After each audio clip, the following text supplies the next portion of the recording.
And we wanted to thank everybody for joining us tonight. We are on session 10 of our 15-part series talking about the big game draw here in New Mexico. So we are, gosh, what is that, 2/3 of the way through? It seems like it's going really fast to me. A couple of things to keep in mind for dates that are coming up. The draw is open, so you can start putting in applications anytime if you haven't already. If you did apply for the bear and turkey draw, we got the results posted 1 week early, so they are up now. So check those out if you've made those applications. And then the next important date is March 9th, and that's the date to get your applications in and qualify for the incentive programs. And March 16th is the big one. 5 p.m. is the deadline to apply for all of the big game species in New Mexico. So whatever you do, don't miss that 5 p.m. deadline. The system does shut down at 5 p.m. So if you aren't completely submitted, made your credit card payment, it will kick you out of the system. So make sure and get that down. I was looking today and I think there's 28 days left to apply. So no pressure. No pressure there. A couple of housekeeping things. For those of you that are here in Zoom with us, you can put your questions into the Q&A and we will do our best to get to all of them. Last week we had a bunch of questions, and so we weren't able to get to everything, but we're going to do our best to get to as much as we can, or at least refer you to where you can get those answers. Bridget, that's a great question you just sent in. Draw results are expected, I believe it's on April 27th. So hopefully they will be out early again like they have been in past years, but it will be on or before April 27th. Okay, for those of you that are on Facebook, I will do my best to keep track of those questions as well and feed those into the conversation. And if you prefer to speak in Spanish, we do have our translator here in the attendee room with us. So if you prefer to speak in Spanish, let us know and we can bring Darren in to translate for us. And I think that is all of my housekeeping things. Make sure and get those deadlines in. So I'm going to shift gears here a little bit because I'm sure we're 3 minutes in and you're already sick of talking to me and want to talk to the main attraction tonight. But Orrin, tonight we're going to talk about deer. You're the deer program manager. So let's start off with a little bit about who you are and your background. How long have you been in your job? Yeah, sure. Thanks for having me, Tristana, and thanks everybody for joining us tonight. As Tristana said, my name is Orrin Duvuvuei. I'm the deer program manager. I've been here since January of 2016, so just past the 6-year mark. So you're getting tenured. Right, yeah. And where did you come from? So I grew up in West Virginia, and after I graduated high school, I went to Ohio State for undergrad. And after graduating undergrad, moved out to Colorado to do some technician work on sage grouse. Bounced around doing technician work for, I think it was about 4 years between Colorado, Utah, Montana, Pennsylvania, Michigan. Finally landed a master's project at Utah State in 2011 and graduated with my master's from Utah State in 2013. And after that, after I got that degree, I went up and was a biologist in Washington State for 3 years. So from 2013 to 16, and then came down here to join the great state of New Mexico. It's always interesting to me that it seems like most of the people we've had on these sessions have been transplants from other states. I've lived in Arizona and Wyoming.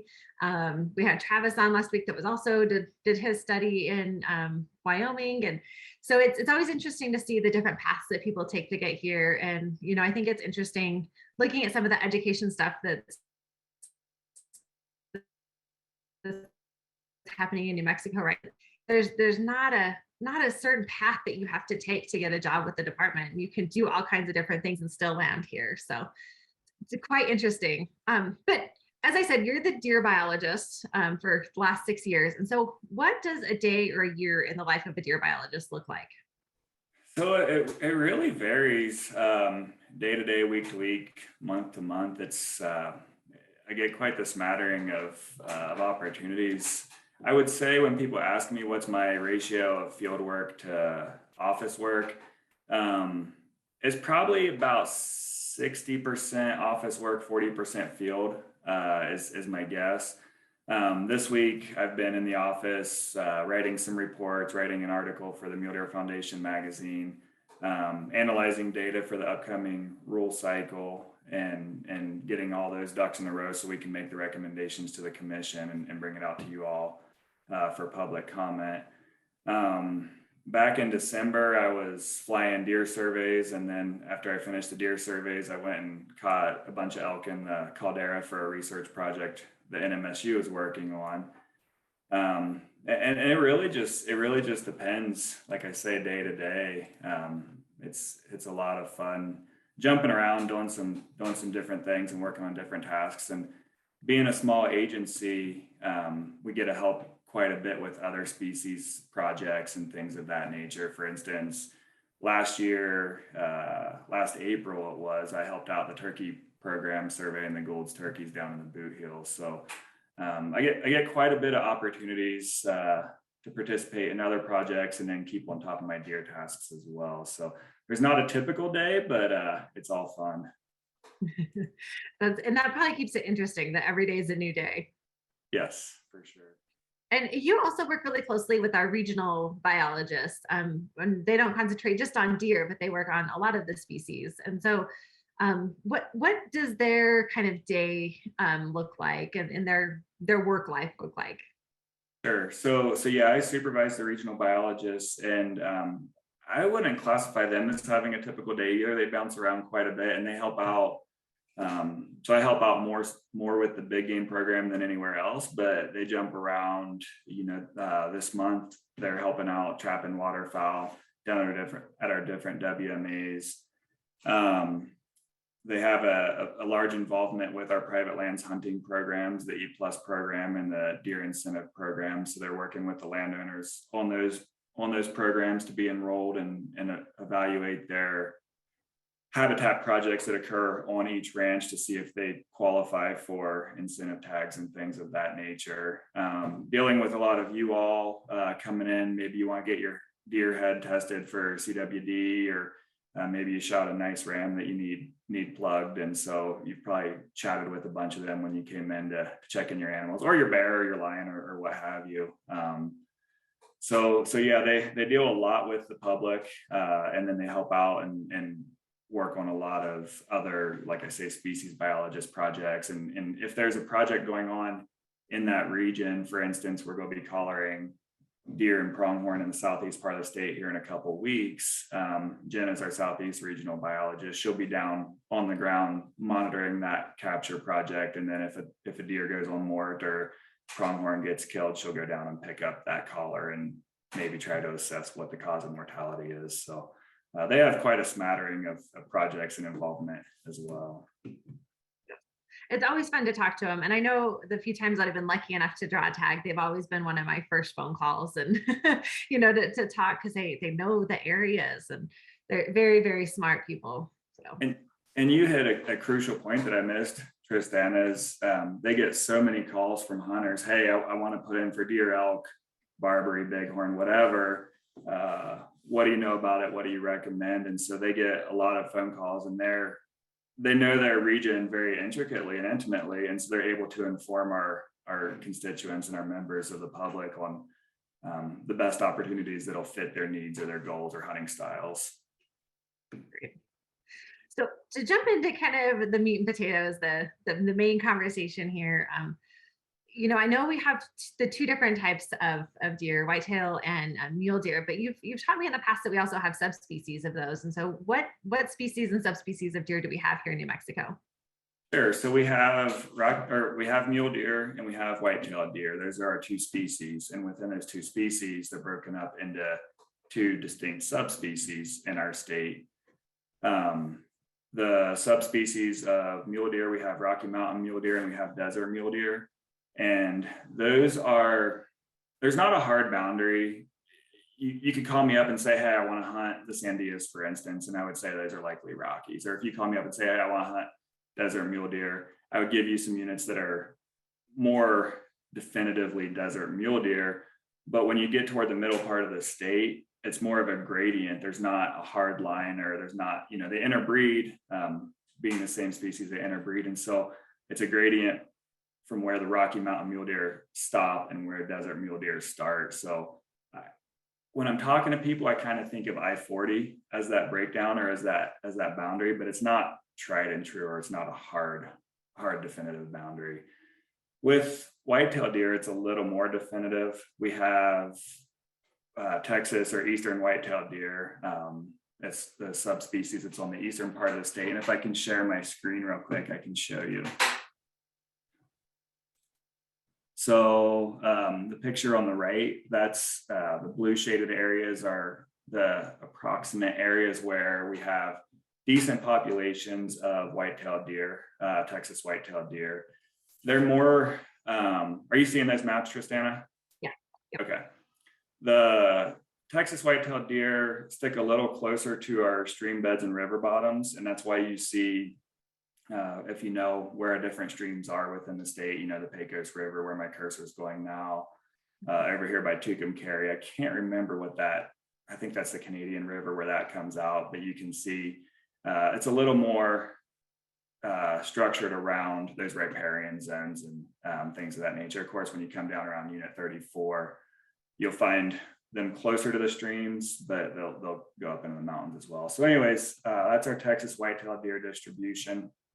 On the left map is our Cowles whitetail deer distribution. And some of y'all might be throwing tomatoes at the screen right now saying they're Coues deer, but I've talked with a well-known deer biologist from Arizona, Jim Heffelfinger, and he met, so Cowles whitetail deer were named after Elliot Cowles, and he met the grandson of Elliot not too well, I don't know how long ago it was at this point, and he said, okay, how do you say your name? Do you say it Coues or Cowles?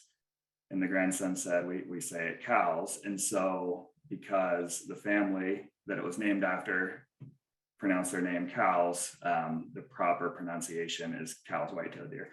But if you call me up and say, hey, I want to hunt Coues, I'll know exactly what you're talking about, and we'll get down to business on trying to find them. But the purple shaded parts of this left map are where our Cowles whitetail deer are more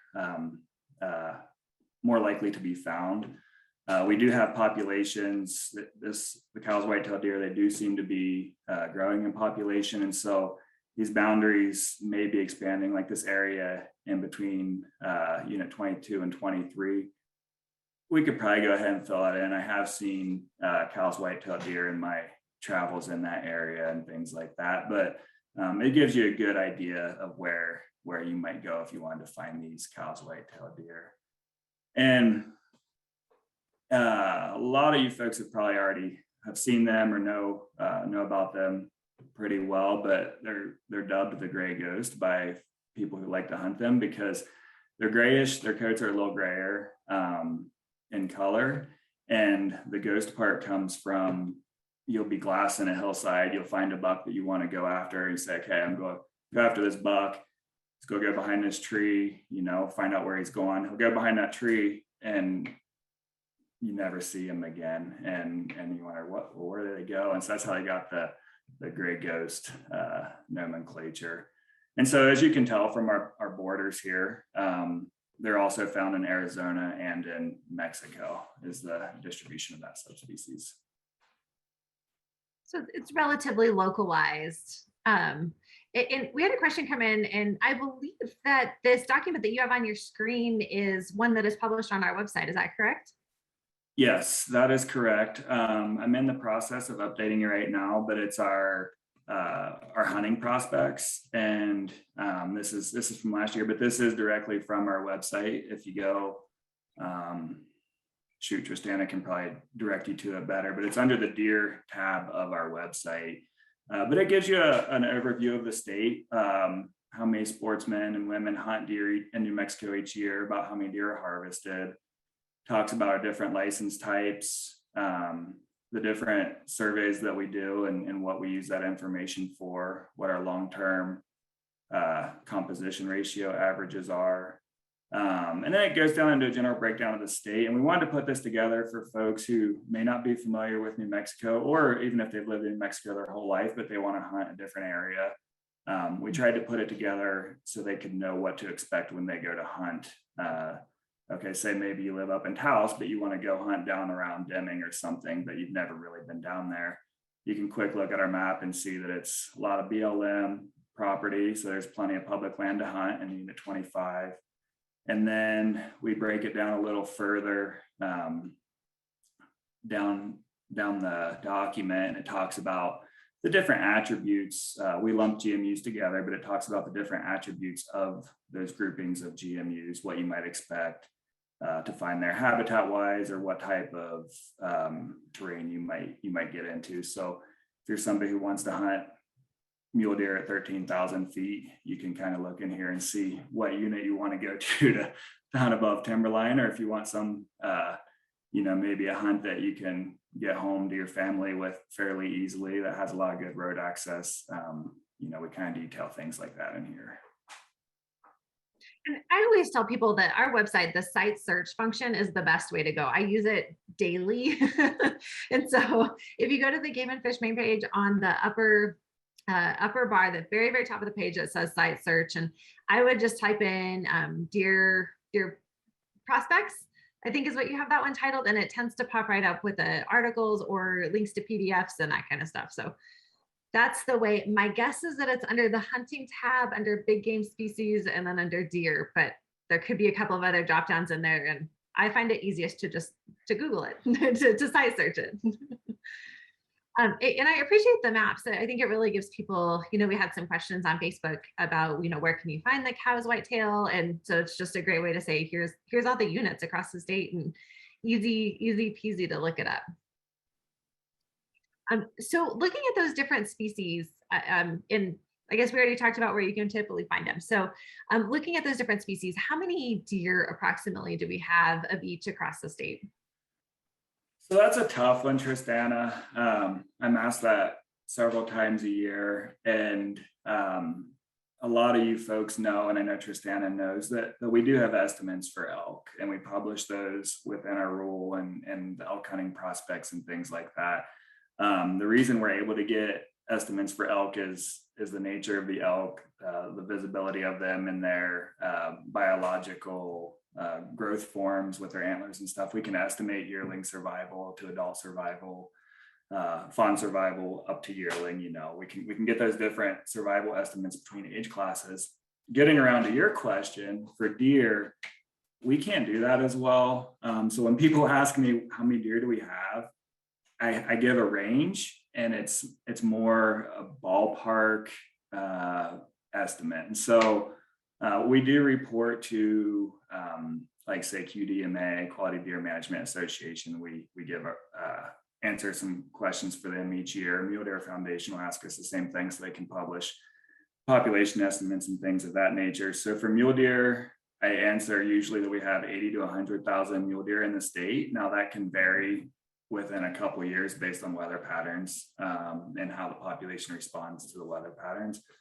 For whitetail deer, cows and Texas whitetail deer combined, I estimate about 8 to 10,000. So it's again an estimate. And I guess to tie it back into my start of my answer with the elk is because the growth forms of an antler growth of deer isn't as consistent as elk. You can't always readily identify a yearling buck, or you may not even tell that it's a yearling buck from the helicopter. It might only have 3-inch antlers that you might not see, or it might already have grown into a nice 2-point, or maybe even a 3x2 or something of that nature. So it varies so much that you can't really get at fawn to yearling survival, and then you can't get at yearling to adult survival the same way you can with elk. And so you can't plug that into a population model and back calculate. Very interesting. And are they staying pretty stable? If I remember, I asked you a few months ago, and populations across the state were staying fairly stable. Yeah, you're correct. They are fairly stable with localized variation. So as everybody knows, we've been in a long-term drought. I was looking the other day. A year ago at this time, I think 80% of New Mexico was in severe, I don't think it was extreme, but I think severe drought. And it had been that way for a couple of years. And so when we're in drought, our fawn recruitment isn't as good. And so populations do tend to decline in the areas that aren't getting the rain, but maybe the mountains do get some better rain that year. And so it might fluctuate a little lower in the plains or in the desert areas, whereas the mountains might start to rebound. We are coming out of that drought from last year's summer rains, but for us to really see a rebound in the population and to see real noticeable growth, like you mentioned, it is kind of stable and bouncing along. For us to see an increase, we would need another year or two of timely rains, summer rains, that help those does get in good body condition to rear those fawns to survival. So it takes about 2 or 3 years of timely and good rains to see the population start to respond. Okay. So fingers crossed for a good monsoon season next year. Yes. Yeah. And another one. I know this year was pretty awesome, at least here in the northern part of the state. So hopefully we get another one of those. Hopefully we continue to get these winter storm. I don't know how much snow we're supposed to get tonight, but I know it's snowing at my house. So fingers crossed. I haven't looked outside here yet, but I'm kind of hoping we get a good amount also. I get excited about snow, and I kind of miss living in areas where you get a foot of snow overnight and that sort of thing. So I get excited when it comes through. Yeah, absolutely. So looking at the year of a deer, and maybe, I don't know if it's best to start when they fawn in the spring, but what is the year cycle of our deer? And I don't know if we need to break it out if it's different for the mule deer and the cows, or which way is easiest. But what does the average year of a deer look like here in New Mexico? Yeah, I'll just lump them together. They're pretty similar with some slight time variations, but they're pretty similar. They follow the same general pattern. So we'll start in the spring. The does are getting ready to fawn, and the condition of the fawns is highly dependent on how those does come out of winter. So if they're fat does coming out of winter, they'll drop healthy fawns, and so or more likely to drop healthy fawns. And so once they fawn, the does are just looking for the best groceries they can get to keep those fat reserves on and those milk stores up to feed their fawns. And then, did I cut out there? Did I freeze on you? Just a little bit. I think the sentence came through. Okay. All right.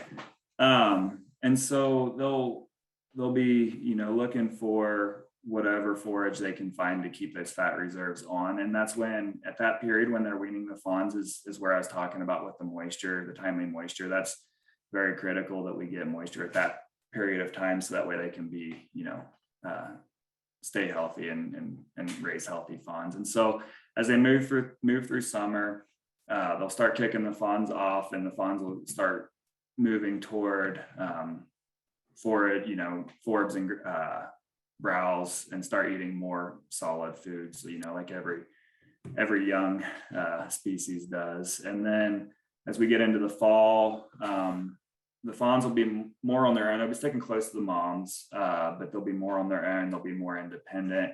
And then that's when, as we get later in the fall, that's when the bucks come in. During the summer, the bucks are hanging out, just trying to keep those fat reserves on, just getting fat, growing those antlers, and kind of in bachelor groups. They'll kind of muscle each other a little bit in the summer, but since their antlers are in velvet, they won't really fight too much. They're tolerant of each other, but once they shed the velvet, they become intolerant of each other and they start sparring. And then as the does come closer to being ready to breed, the bucks will move closer to does. I'm trying to merge the two groups together. The bucks will be ready. They'll be closer to the does as the does get ready to breed. When the bucks get closer to the does and the does are getting closer to being bred, the bucks start turning into all out fights, and they don't tolerate each other as well anymore. The bucks will grab a doe that's, if it wins the breeding rights, it'll grab a doe that's ready and stick with her for around 24 to 36 hours is about the time in which they're ready to breed and receptive to being bred. Once she's bred, and that buck's done with her, he'll go look for another doe that might be ready to breed. And so, they're all kind of more grouped up in this late fall, early winter time period. A lot of activity. Everybody sees them on their feet at this time of year. The bucks are more tolerant of predators and humans around them. And so a lot of people think, they get kind of stupid and more approachable, I guess. And then after the breeding season's over, then they'll split their separate ways again. And the bucks will start to be more in bachelor groups and more tolerant of each other again. And then the bucks at that point, the only thing on their mind is getting as much food as they can. Same with the does. It may or may not be in the same area. It's typically separated a little bit. And so after the breeding season is over and the winter sets in, they're moving to their winter range and looking for whatever browse will keep them in the heavy body condition that they have. We don't have, or whatever heavy body condition that they need to survive the winter. We don't usually have much winter die off for deer in New Mexico. We just don't get the heavy snows, at least on the winter ranges. They'll migrate down. But we will see summer die-offs, especially of those fawns if the rains don't come in. So during like the crucial foods during the winter period is the browse, what we might think of as shrubs. But also when we get these snows that Tristana is talking about out in the plains and desert areas, we will get a flush of, some green up in the winter time. And that's pretty crucial for those desert deer to put on those fat reserves to enter spring again in a healthy condition. So I don't know if I did a great job of explaining the full cycle, trying to keep them separate but together, but hopefully that gives an okay picture. Yeah, no, I definitely think it's a great point. One of the questions that came in while you were giving that description is about the rut specifically, and when does the rut start, and does it vary across the state? Yeah, it does vary across the state, and that's why when I mentioned there was some time differences, it's kind of, so all deer follow that same pattern, just different times of the year. So Rocky Mountain mule deer tend to rut late November, well, like early December through the end of December, and it's a little more defined period of rut for the Rockies in the north part of the state. And it might be a 2-week or 3-week period. Some folks who are familiar with hunting, say like Wyoming and Montana, they see real intense ruts late November, early December. The reason for those short time frame for the peak of the rut is so that way they can drop fawns at a timely, in a timely manner at the right time of the year. So they're more intense and more defined in the northern part of the state. As you transition to the southern part of the state, the ruts become more spread out. They're less intense. They might last, whereas in the north, I said maybe 3 weeks or so. In the south, the rut for both mule deer and whitetails, it might last a month and a half. The reason that that's more spread out is because it's a strategy that these herds have developed over however many years, through their evolutionary cycle, that they need to drop, like for the population to persist, they have to have does dropping at different times of year, because the early does may not get the rains to raise their fawns. They might lose their fawns, whereas the late does might get the rains and able to give them, that push to make it through the next year. But then next year we might get early rains and not late rains. And so, just depending on where the monsoons come, they need to have somebody in the population dropping fawns that coincides with when the rains come. So it's more sporadic. We're usually looking in those southern parts of the state. The rut would probably be around January. So the north, I said, was December. The southern part would be January, and even trickling into the middle of February. And that's for both mule deer and whitetail deer. Wow. So it varies quite a bit throughout the state. It does, yeah.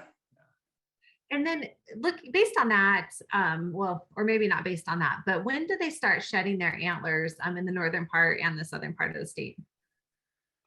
The northern part of the state, I would expect them to be starting to drop here fairly soon, if not already. I was talking to one of my friends in Utah just this past week. She's already finding sheds from the deer up there. Now she's in the northern part of Utah, close to the Wyoming border, but they're already starting to drop up there. I would expect the deer here in New Mexico in the northern part to be starting to drop here in the next week or so. I wouldn't be shocked if you went out and saw a nice 4x4 that only had one antler on. Southern part of the state, I guess I would probably not expect them to be dropping till maybe March. I don't have a firm grasp on that, but that's kind of my approximation of when each segment might be dropping. Perfect. Yes, I know that shed hunting has gotten to be a really popular activity in the recent years. And I know in Wyoming on the, let me see, it was west of the Continental Divide, there was seasons. And so I know a lot of the country is going to something like that, but it's getting to be very popular. And I mean, in good reason, like who doesn't like finding a good shed? It's very popular, and that's one of the things, just to, if I can go on a tangent, I guess. One of the things that we talk about in the mule deer working group is the popularity of shed hunting, and it's a lot of fun. I get a charge every time I see a shed. I get kind of geeked out for a few minutes and that sort of thing. And who doesn't like to find them? And folks who go, I mostly just find them opportunistically, but folks who go out and spend an entire week looking for them and this sort of thing, I think that's great. But what we do talk about in our mule deer working group is the sheds start dropping when the deer and elk are still on their winter ranges, time when their body condition is the lowest it's going to be of the entire year because they've come through the rut. They're trying to put back on the fat reserves after the winter, but may or may not be successful. So they're low body conditions. And then to your point about having seasons, say like in Utah, I think they have a season now. I don't remember if Wyoming does. Colorado's been talking about it. But these animals are getting harassed on their winter ranges. Not harassed, that's the wrong term, but people are looking for sheds on the winter ranges and bumping the deer and elk and just putting further exertion on them. And so we've talked in the mule deer working group, should more states start thinking about having that shed season to let those deer and elk get off the winter range before folks come in and start hunting them pretty hard. So that's my tangent for the moment anyway. And I'm going to build on it because you mentioned the mule deer working group, which I've been very interested in. And I think that they are a group of people who do an awful lot of work to work on mule deer across the West. But what is the mule deer working group? And so it cut out a little bit. Are you asking what's the mule deer working group? Yeah. So sorry. So the mule deer working group was formed in the early 2000s as a push from the Western agencies, the directors of the Western agencies and the constituent groups, asking the biologists to figure out what's going on with mule deer declines throughout the West, because it had been at that point on a long-term decline, especially from the heydays of the 60s. And so as a result of this push, it might have even been 1998 was when it was formed. I'll have to go back and look.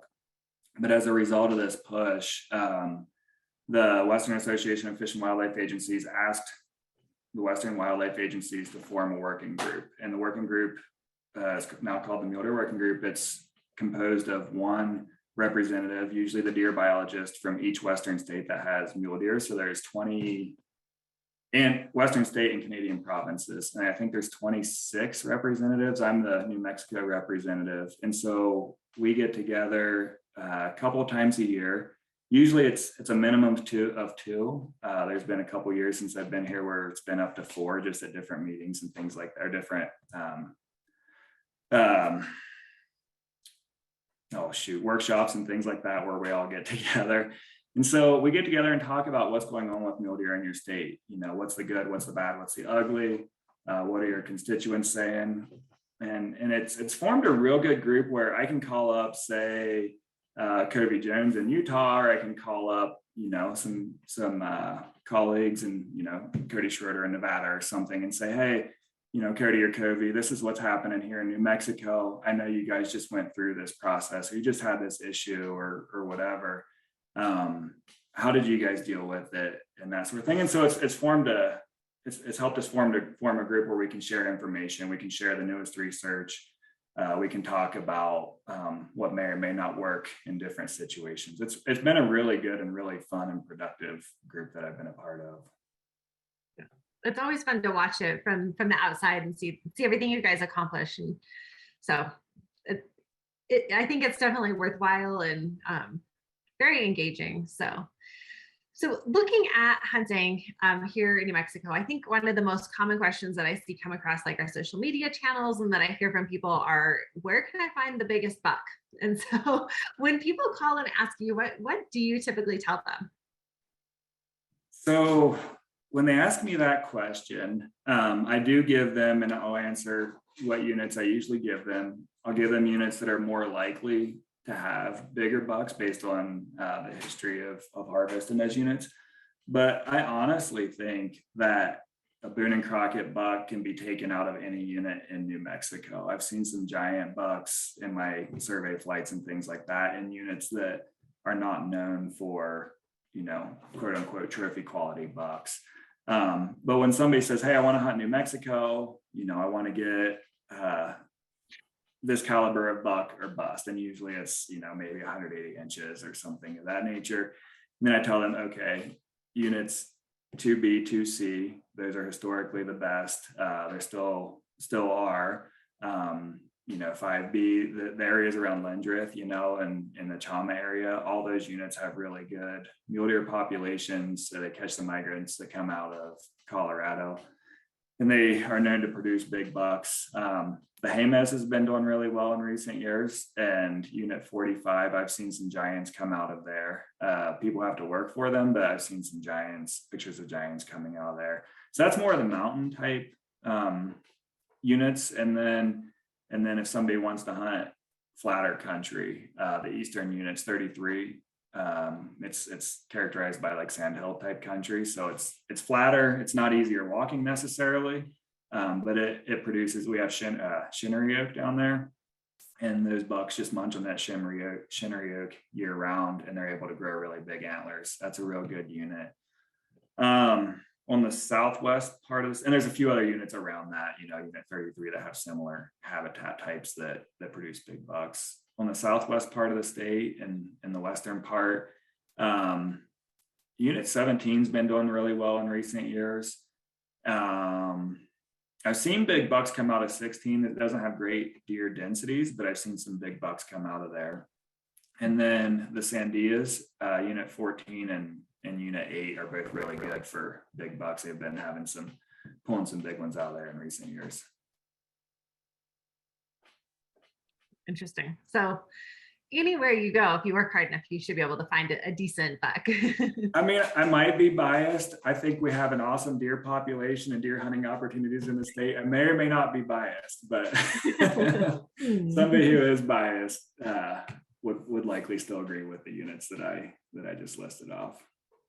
I would imagine those are the ones that you hear frequently when you look at different forums and different avenues for communication. So, and you had mentioned that you guys that you get a lot of the data and that you see a lot from your surveys that you do for flights. But how else do you collect information and collect survey data on deer across the state?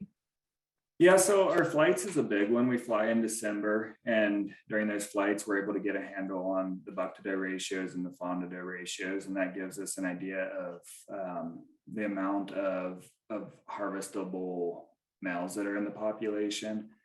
And then that's for the buck to doe ratios, and then for the fawn to doe ratios, that gives us an idea of population trajectory. Excuse me. I usually like to see the fawn to doe ratios above 40 fawns per 100 does.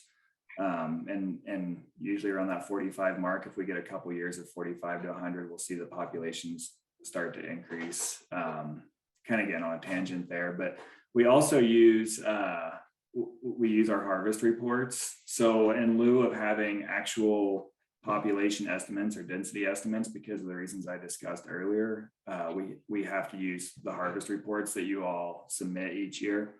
And that kind of tells us trends and success rates. And so all things being equal, we assume effort is equal, and we're able to estimate effort each year. But effort being equal, technology being equal, and things of that nature, the success rates, the trends and success rates track really closely to what the trends in the population are, what the population is doing. So it's kind of a proxy that we use in lieu of strong population, or like hard population numbers. So yeah, those harvest reports. And then secondary to success rates, but I still look at it, are satisfaction ratings. So, if folks are satisfied, or whatever that trend in satisfaction is, look at it in conjunction with the harvest success rates, and we use that to inform our rural development, things like that. So those are the two biggest pieces of information that I use for what you're asking. Right. It's always interesting to me because it's, I think when you think about it at a very basic level, it sounds easy. You just go out and count all the deer in the state. And when you really think about how they disappear and how hard it is to find them, sometimes it's not as easy as it sounds. So I'm sure it's quite the task. And then there's years like this where you're in the middle of a rural development process, or you're just getting started in the rural development process, and you have to take all that information to come up with recommendations and customer feedback and all kinds of different stuff. So I'm sure it's a challenging year for you. It's a lot of fun, and it gives us a chance to talk more closely with our constituents and find out preferences and things of that nature.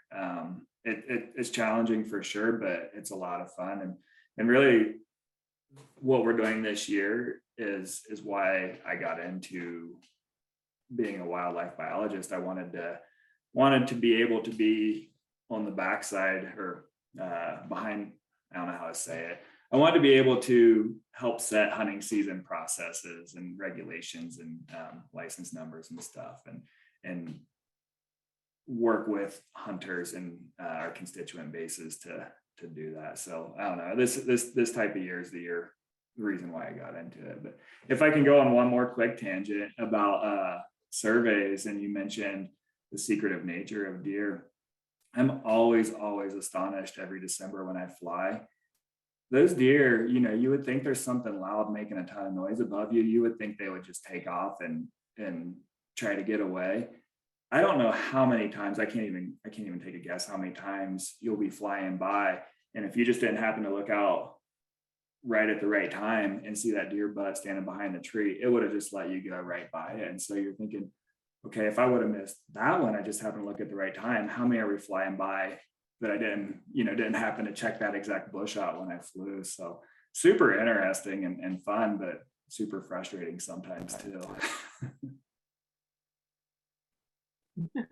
I'm sure it is. I've heard plenty of stories from some of you guys that fly those, and it's like, what an interesting challenge it must be to try and get those numbers. So looking at the hunt structure and looking at our rules and information booklet, I had a couple of questions for you on the public versus private land. And I know there's some hunts that you can't even apply for if you don't have the authorization from a private land. So what are the differences in those hunts? And if somebody's interested in them, how do they get more information on those? Sure. So if you're interested in it, in our rule book on page, this is last year's, but the page numbers should still be the same. On page 47, it talks about private land deer hunting. And so we do have units 2A, 2B, 2C, 4 and 5A. We do restrict the number of tags that go out to private landowners in those units. And that's where, as you're mentioning, Tristana, that they need authorization codes to apply. The rest of the state, we don't limit the number of tags that go out to private landowners. And the reason being that we trust that the private landowners can manage that individual herd, or not manage that herd, manage the hunting opportunities on their property in a manner that won't hurt the herd or negatively influence or impact the deer segment of the population. So when you're not in those other units, in the units I listed initially, and we call those the Lindrith hunts, when you're not in those, if you know a landowner, you can get access either through paying for trespass rights, or maybe he's your buddy that owns 10,000 acres or something of that nature in unit 47. As long as you have written permission from that landowner, you can hunt his private deeded property with a tag that you can go buy over the counter, either at our offices or say Walmart or whatever. And to get that tag, that hunt has to coincide with one of our published hunts. So I used 47 as an example. if you wanted to rifle hunt on your buddy's place in Unit 47, you would have to secure the permission from him, written permission, and then you would choose either hunt code Deer 1 365 or Deer 1 366 for one of those rifle hunts, and you would have to hunt within that 5-day period that the public hunters are also hunting. And can you only hunt on that ranch? I know we talked with Rex about the elk system a couple of weeks ago, and with elk they have the unit wide versus ranch wide. So in the deer, can you only hunt on that ranch, or does it become a unit wide type tag as well? It's a little more nuanced than that. It's you're not stuck to that ranch, but you are stuck or confined to private deeded acres within that unit that you secure permission for. So if your buddy with 10,000 acres owns 10,000 acres here on the west side of the unit, and you have a different buddy that owns 3,000 on the east side, as long as you have written permission and you're still within that unit and still within the hunt dates, as long as you have written permission from both landowners, you can hunt both of those deeded acres only. Interesting. Okay, so switching gears a little bit, another thing that I've noticed looking at our rules and information booklet is that there aren't a lot of antlerless hunts. And what is the reason for that? And it also looks like a lot of the antlerless hunts are directed for youth. And so is that an opportunity for youth to get out there, or what was the purpose for those antlerless opportunities? Yeah, so the antlerless hunts, as you look through it, you'll notice that they're mostly around population centers, around Roswell. We have that late antlerless opportunity around Silver City. I said around Roswell. I think there's one near Ruidoso, if I'm remembering right. Oh no, near the Huey. Anyways, those were aimed at, so the Huey's in Unit 33. Antlerless hunts were aimed at providing recreational opportunity to hunters while also solving or addressing a depredation type problem, crop damage problems or things of that nature. So if you look at where those antlerless hunts are mostly located, they're around areas where there's agricultural activities going on. So, and then you're right, most of them are geared toward youths just to give them, that opportunity.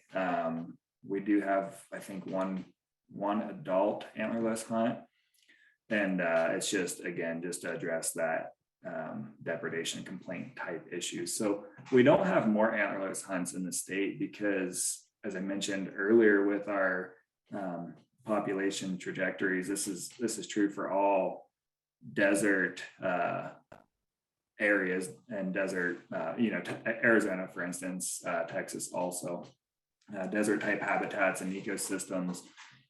If I had to look it up earlier today, just so I can get you the exact numbers of why we don't have antlerless hunts more widespread in the state. So even a moderate increase, say like a 5 to 10% increase in adult female mortality can make the populations decline to where the population will just crash. So to keep those are the important segments of the population, to keep them in the population and not to increase the mortality on them, so we can keep our population stable or hopefully grow.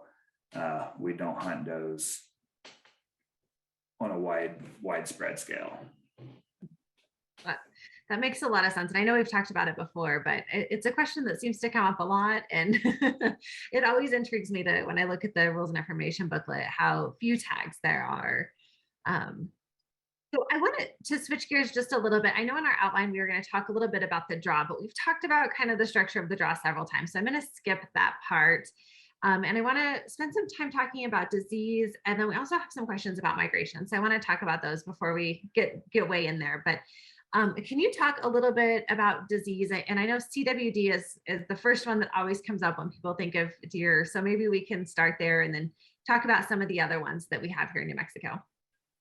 Yeah, CWD is the big one, and it's a concern. As we were talking earlier with the Mule Deer Working Group, we talk about CWD in almost every meeting that we have. It's for folks that pay attention to deer on a national or elk on a national scale. It's each year a new state or new areas being impacted by CWD, and it is a concern. It is fatal to the deer and elk that contract it.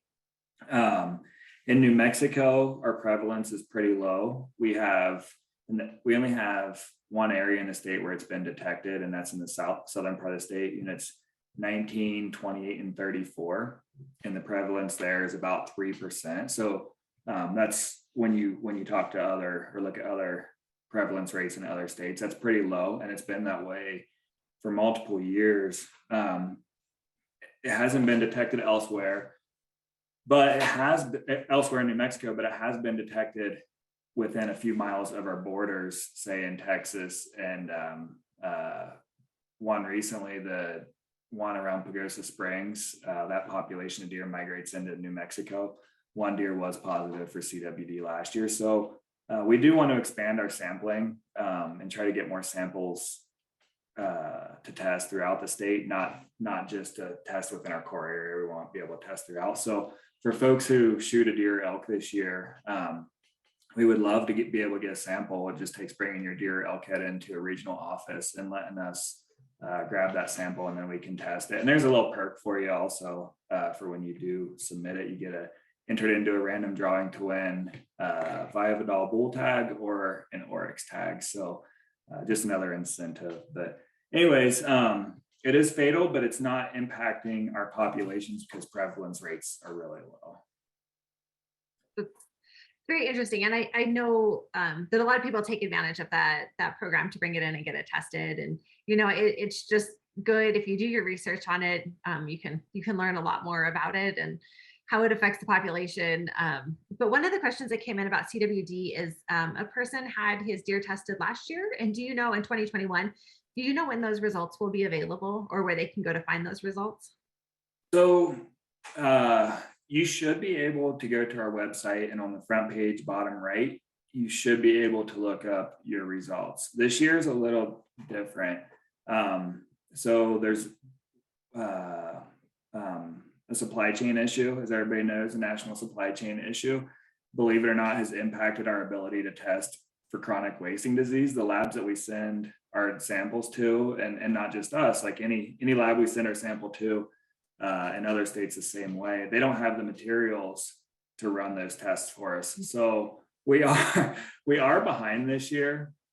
I don't know, and Kerry would be the better one to ask for that when he expects that might be available. But as of now, I don't have a good guess. Hopefully these things clear up soon, supply chain issues and stuff, but I really don't know what that would take. And I assume testing for CWD's a lower priority when you think of the national scale of issues impacted by the supply chain. It's so interesting the way the world is right now. I know that with our rules and information booklets, it's just amazing. Every time we turn around, I hear of another way that it's affecting the department or, something else. And wow, I wouldn't have guessed it was affecting teeth samples or CWD samples. But and what are some of the other diseases that affect our deer populations? So that's the big one. There are a few others. Every other year or so, you'll hear about, people call it blue tongue, and that's what it's called in cattle. For deer, it's actually called epizootic hemorrhagic disease. It's EHD for short, and that does impact deer in our drier areas. So that's spread by little black flies or midges that bite deer and spread. And so you'll see small scale die-offs. It's usually not widespread enough to impact an entire population, but you'll see a couple deer dead here, a couple deer dead there, and they're usually found around water sources. And their tongues swell up like blue tongue impacts cattle. Deer tongues swell up, and so that's the other big one. Again, it's not really enough to make a population level impact, at least in our state. And then it's not a disease, but deer get nasal botflies, and they also get fibromas, which is like warts basically on their skin. And so those two, they're not diseases per se. Well, maybe the fibromas is, but when you see them, it's pretty gross, and you start to wonder, is this deer safe to eat? I assure you it is. It just looks pretty gross. So the nasal botflies, they'll get in the nasal cavities and in the tongue. And if you've ever shot a deer and you've seen a larvae crawl out of its nose, or you looked in its mouth and you see some larvae hanging down in the back, it's a natural fine thing, does not hurt the deer. It's just a mild irritant for them. You know, you might see them coughing at them, try and cough them out and things like that. But when I see them, I always kind of squirm a little bit because it's a little bit gross. and then the fibromas, again, they're big tumors or warts on the skin. It's superficial, just on the skin. It doesn't go into the meat. But it looks like just big growths, might be hanging off anywhere. I've seen them on the eyes. I've seen them anywhere on a deer body. In fact, when I hunted, before I knew what they were, when I was back hunting in Ohio and in undergrad, I had a whitetail come by and it had those fibromas on them.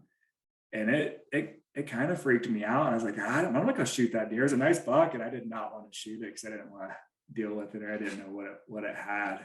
Knowing what I know now, I would have shot it and eaten the meat without any problem, but it does look pretty gruesome and gross. But those are probably the 4 big diseases or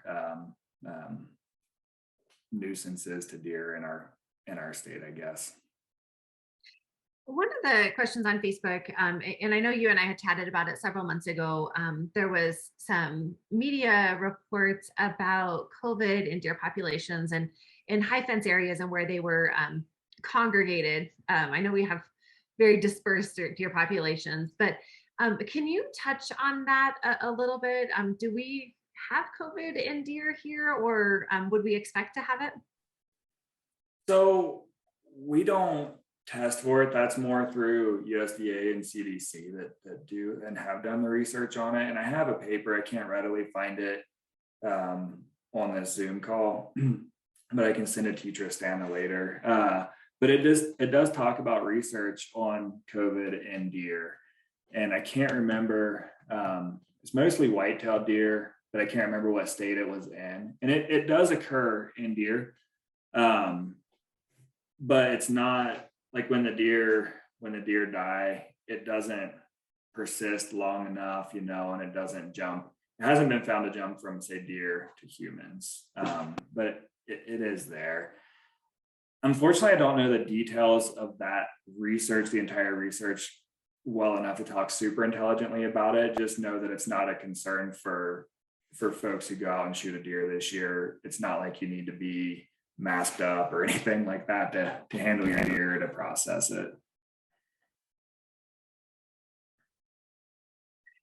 Thank you. And sorry for putting you on the spot. I know we hadn't really talked about that one, but I saw the question and knew we had touched on it. If anyone is interested, you can shoot me an email or send us a Facebook message, and I can get you a copy of that paper that Orrin mentioned.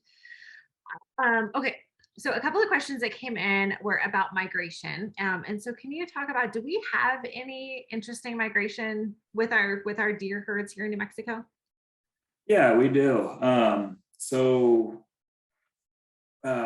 Migration's been a hot topic in the West since 2018, when the Department of Interior signed a secretarial order asking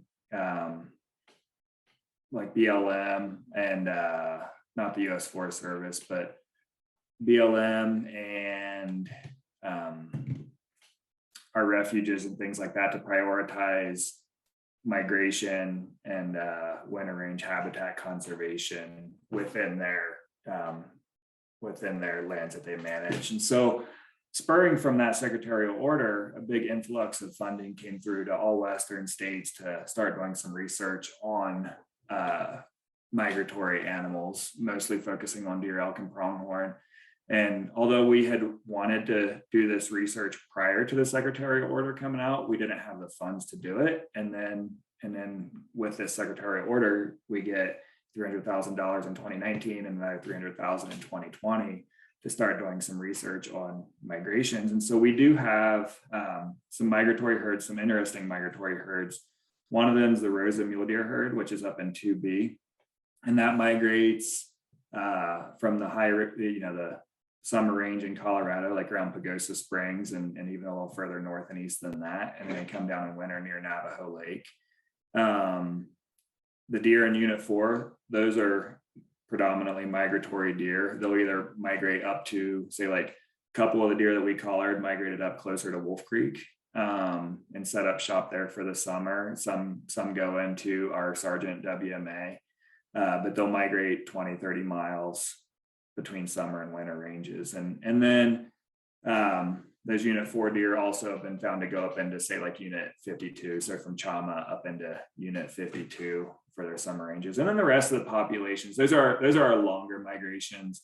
The rest of the populations are more on an elevational scale, and they'll push down out of the high country surrounding Taos, from 13,000 feet, and they'll go winter near like Yama or Taos or what have you. And it's more of an elevational migration. So it might be on the scale of 5 or 8 miles as opposed to 20 or 30 miles, but it's still super interesting to see what paths they use.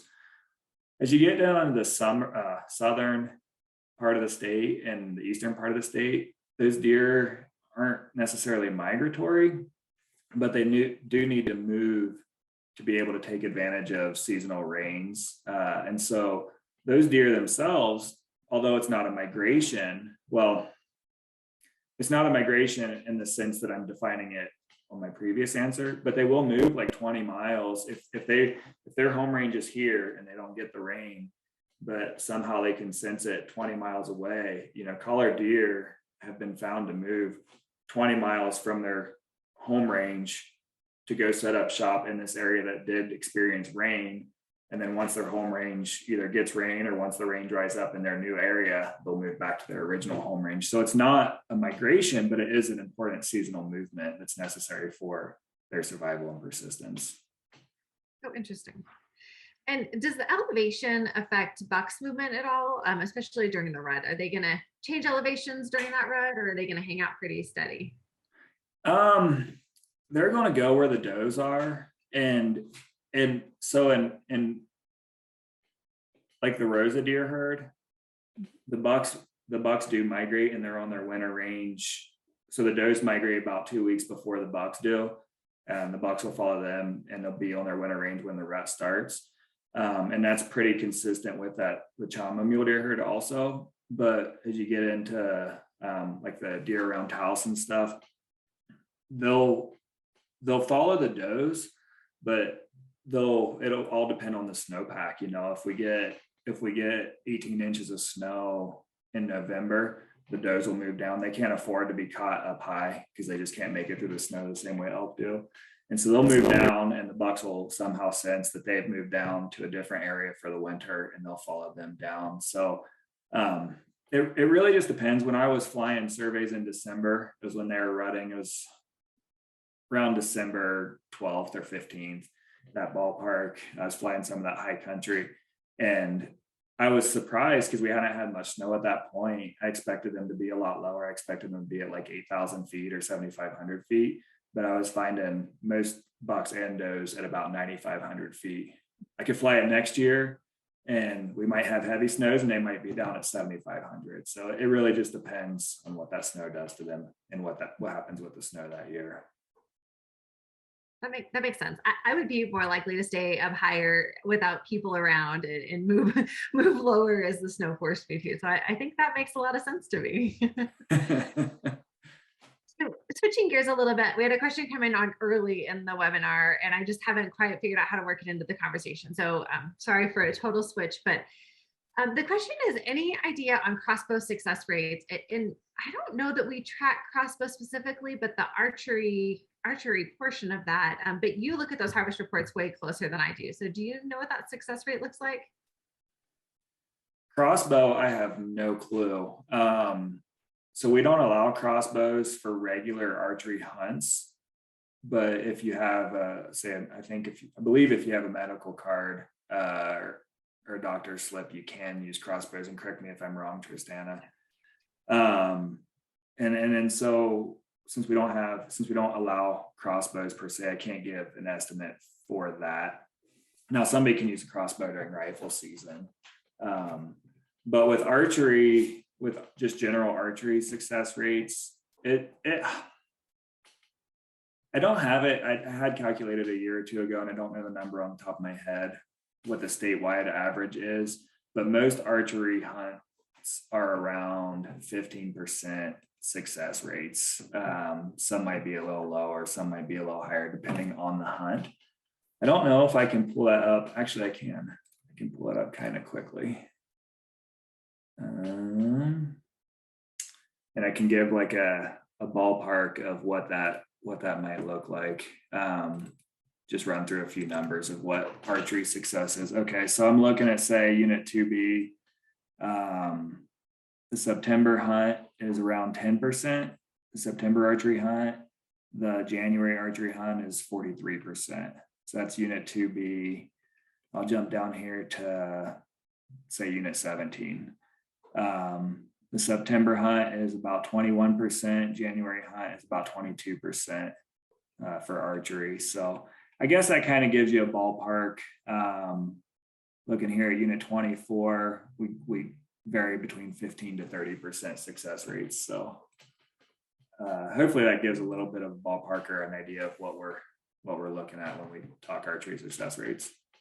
Yeah, but it's interesting. I didn't expect it to vary that much between some of the different units. So quite interesting. Yeah. So my last question for you, I know we've gone a little longer than what we had scheduled, but my last question for you is, when people call you and they're new to hunting in New Mexico or new to deer hunting in New Mexico, what are some of the tips and advice that you give them? Yeah, and I do get that kind of question quite a bit. Hey, I've never been to New Mexico, but I want to hunt deer there. What do you recommend? So the biggest tip is to research the units that you're hoping to draw. Find out what the habitat's like, what the elevation's like, the topography, what the road systems are like. A lot of that can be found on just your general mapping software, either OnX or maybe Google Earth or something of that nature. And then look at, I showed my map earlier, look at the land ownership juxtaposition, see if it has the right amount and the right orientation of private to public land ownership to fit your hunting style. And I would go to our the maps on our hunting prospects. I would go and kind of look in there and look through the different GMU clusters to see, it's hard to answer because our terrain varies so widely throughout the state. Somebody might want to do a 5-day backpacking trip in the high country, or somebody else might want to be able to stay at a nice hotel in town and drive to their hunting spot each day. And so it just really depends on what you're looking for within that hunt. So the research is the big key. And then back to your initial point at the beginning of our conversation, give me a call, give our regional wildlife biologist a call, our local officers a call, and ask for their ideas. Once you get a region of the state in mind or a couple of GMUs in mind, call the person that oversees that, either the officer or the biologist, and ask them, what do you know about the unit? Even they'll have ideas of how other hunters, where they cluster or what type of hunting they do, if they mostly just drive roads or if a lot of folks in that unit get out and hike. So you can get a lot of good information by asking the right questions to those people. But that's really the biggest tip is find out what type of hunting you want to do and then go from there. And I give this to every single person that I talk to that asks me that question, is get out of your truck and hike. A lot of hunters west-wide, probably even nationwide, are pretty sedentary, and I might even call some of them a little bit lazy, I guess, without sounding too derogatory or negative. But folks would rather glass from their truck than get out and hike. And I always say that ridge that you're looking at from your truck, if you get to the backside of it and start glassing from there, you'll likely start seeing a lot more game. Even just getting a half mile off the road really increases your opportunities to see animals. I heard of one of our colleagues in another state that it was a really informal survey of hunters in the unit where he worked, and they gave out GPS units to have people mark something. And I can't remember what it was, but they had trackers on, and it was something like 75% of the people never got more than a quarter of a mile off of a maintained road. And so those quarter of the people who did get off, I'm sure they saw a lot more animals than than those that they could. A really informal survey, but I Right. found it quite interesting. It Cool. definitely is. And I get kind of itchy legs, and one of my buddies we were elk hunting with this year, apparently a common saying that I said during that hunt was, "Oh, it's just one more ridge." And so that became a pretty good joke between he and I, and my wife and him and I. And I like to hike. I put on a lot of miles within a day because I just like to explore, and I don't know. I think that's part of the fun of it. I guess just one more ridge. I That's always been one of my dad's favorite sayings as well. And you never know. A lot of times it's paid off when you go that one more ridge and or four more ridges, and it'll often pay off for us. So Right. cool. Well, I want to wrap up tonight. I know that you've been very busy with the rule setting process and field projects and everything, so I don't want to take up too much more of your time. But thank you for being here tonight. And I want to share a screen and give you guys those important dates one more time so that you can write those down. As for this series, we will be Monday. We're going to be talking with Kevin Rodden out of our Cruces office, and we're going to be talking about the draw odds report and how to read and use the draw odds report to your benefit. And then on Wednesday next week, we're talking with Tony about pronghorn in the state. That's always an interesting conversation as well. As for dates, make sure and put down March 9th. And that's when the deadline is to apply and qualify for incentive program with some of our great programs. Onyx has a 1 month free subscription that they're giving, and then a 20% discount if you go ahead and get the service, and 3 elite memberships. We have a lot of vendors such as Game On Outdoors out of Farmington, the archery shop out of Albuquerque, and others across the state that are putting up gift cards. And then Sportsman's Warehouse has an external frame backpack. So there's a huge incentive if you apply early, and hopefully you'll get one of those incentive prizes from our partners as well. And then the big deadline is March 16th at 5 p.m. So make sure and write those down.